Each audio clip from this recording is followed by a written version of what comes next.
30,000 pesos in just one day. So kung napanood nyo guys yung vlog natin yesterday, kumita tayo ng 20,000 pesos in just one day. Ngayon meron tayong bago, 30,000 pesos in just one day. Ang capital ko lang is 6,000 pesos or $100 and then nakakita tayo ng magandang setup. Kumita tayo ng 30,000 pesos in just one day. Let me show you. Ito yung account pa rin natin guys, kung makikita nyo, live account yan.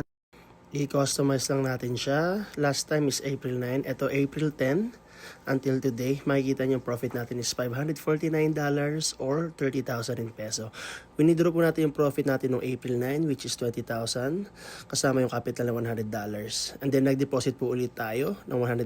Then ito na po. Guys, posible nyo rin itong kitain dito sa forex trading. Pero of course, sa trading po laging may risk na involved. So, make sure na invest what only you can afford to lose. So, meron po kayong option dito. Pwede kayong mag-trade manually na kayo mismo mag-a-analyze and mag-execute ng trade, or pwede nyo pong kopyahin ng trade namin na kung saan ang tawag po natin dito is copy trading. Wala na po kayong gagawin kahit beginner kayo or zero knowledge sa forex trading. Automated na po siya kung anong trade namin. Ganun din po sa account niyo. So, kailangan nyo lang po mag-create ng account dito sa broker natin and then fundan ang inyong account ng 6,000 pesos or $100. Then, pwede pa namin kayong turuan ng libre. Kung may questions ka regarding forex trading, i-message nyo na po kami and i-guide po namin kayo. Ingat!